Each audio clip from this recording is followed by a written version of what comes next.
In this experiment, we perform protein extraction from Escherichia coli cells using lipalysis buffer. This method helps break the cells and release soluble protein, which are important for many biological processes. The extracted protein will then be used for further analysis in the next experiment. For this experiment, the material and apparatus we use is E. coli culture, radioimmunoprecipitation assay, which is lipalysis buffer, ice and ice box, centrifuge, micropipette, and last but not least is microcentrifuge tube. Let's go through the procedure for experiment 3. First, we loaded 1.5 milliliters of bacterial culture into a microcentrifuge tube. Next, the sample was centrifuged at 10,000 rpm for 5 minutes and the supernatant was discarded.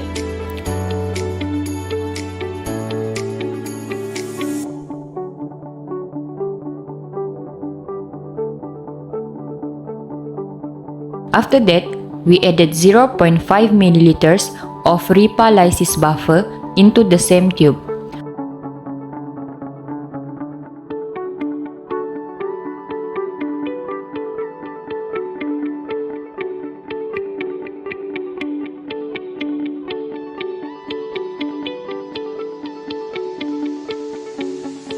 The pellet was then resuspended using a vortex mixer and immediately incubated in an ice box for 20 minutes.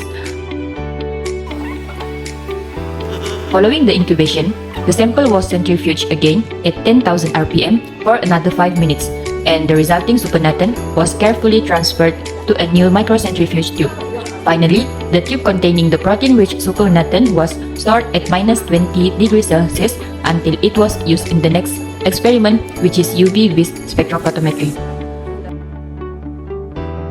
The purpose of centrifugation is to separate the cell debris from the soluble protein extract. Centrifugation uses high-speed rotation to apply a centrifugal force on the sample. This causes denser components like unbroken cells and debris to move to the bottom, while lighter components like protein in solution remain in the supernatant. To prevent protein degradation by inhibiting protease activity, low temperatures slow down enzymatic reaction, preventing the integrity and activity of the proteins during the lysis process. If the sample is too diluted, I can concentrate it by using methods like evaporation or filtering to remove excess liquid. This makes the protein concentration higher for better analysis. Lipalysis buffer contains 3 HCl to maintain pH and HCl for ionic straying and detergent NP40, Triton X100 sodium deoxycholate SDS to cerebralize membranes and disrupt protein interaction. EDTA chelate metal ions to inhibit protease, while protease and protease inhibitor prevent protein degradation and disphosphorylation. It is ideal for extracting total cellular proteins. However, there could be some sources of errors like incomplete lysis, slight protein degradation if the sample wasn't kept cold enough, pipetting errors, or even sorbing errors if the cuvettes are dirty. In conclusion, the experiment was a success. We were able to extract and preserve the protein content from E. coli effectively using LIPA buffer and proper lab techniques. Protein sample is now ready for further analysis in the next stage using UV-vis spectrophotometry. This process is essential in the study of bacterial proteins and support application ranging from research to biotechnology. In the second experiment, we performed spectrophotometry using Bradford assay to determine protein concentration.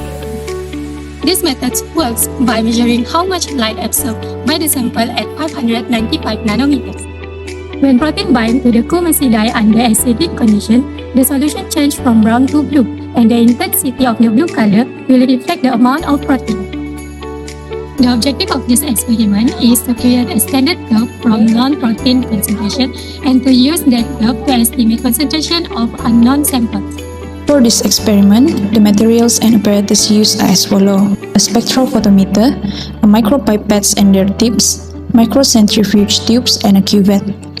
Solution of bovine serum albumin or BSA at a concentration of 1 mg per milliliter, Bradford reagent which is diluted in a 1:4 ratio with distilled water, protein extracts which have unknown concentrations, and last but not least, acetone.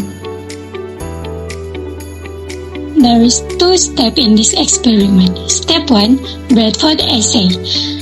First step is 1.5 milliliter of 5 microcentrifuge tubes were labeled as #1 to #5.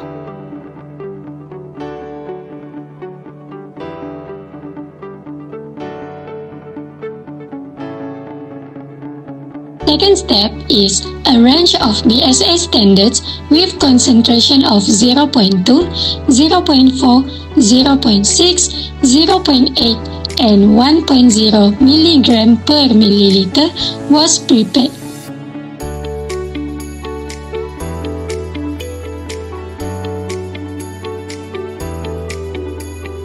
The third step is 6 additional microcentrifuge tubes were labeled and 990 microliter of diluted Bradford reagent was added into each tube.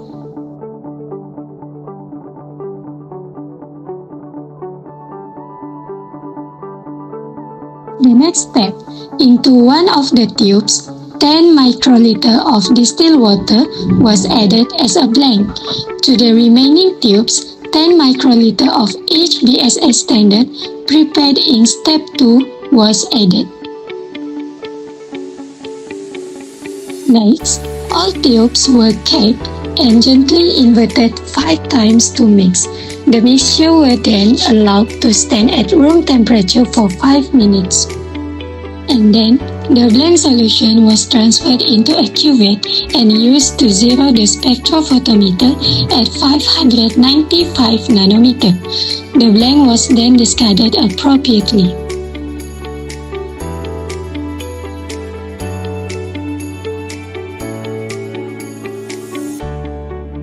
Next step is the absorbance of each BSA standard was measured starting from the lowest concentration.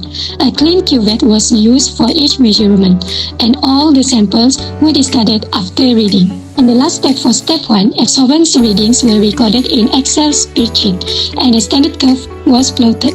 Step 2 is for unknown concentration, which is the protein extract. We follow the same procedure as in step 1, but we use protein extract sample instead of BSA standard. In this experiment, the Bradford assay was utilized to determine the concentrations of protein in unknown sample by measuring absorbance at 595 nanometer. A standard curve was generated using bovine serum's albumin PSA in known concentration ranging from 0.2 mg per milliliter to 1.0 mg per milliliter. The absorbance values corresponding to each standard concentration were measured and plotted to obtain a calibration curve.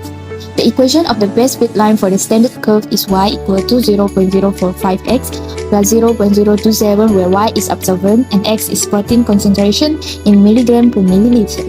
From the plotted data, it was observed that although the absorbance values did not increase perfectly linearly, the overall trend aligned with Peirce law, which states that absorbance is directly proportional to concentration under constant path length and molar absorptivity.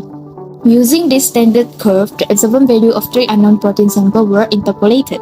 The second graph shows the calibration line used for this unknown, described by equation y equal to 0.081x plus 0.016. From this line, the protein concentration were estimated to be sample 1, 0.230 mg per milliliter, sample 2, 0.772 mg per milliliter, sample 3, 0.810 mg per milliliter. This result demonstrates the effectiveness of Bradford assay in determining protein concentration through a colorimetric method. The color intensity of the Kumesi dye bound to protein directly correlated with the protein concentration as expected. There are some errors that affected our result. First, pipetting error that could cause inconsistent sample volume. Second, uneven mixings of dyes and protein can affect the color intensity. Lastly, dirty cuvette can interfere with absorbance. This small error explains the slightly deviations in our data, but our results still follow the Peirce law. In conclusion, this experiment demonstrates the Bradford assay combined with spectrophotometry in estimating protein concentration. By generating a standard curve and measuring absorbance at 595 nanometer, we were able to determine the concentration of unknown protein samples. This technique is reliable and widely used in biochemical analysis.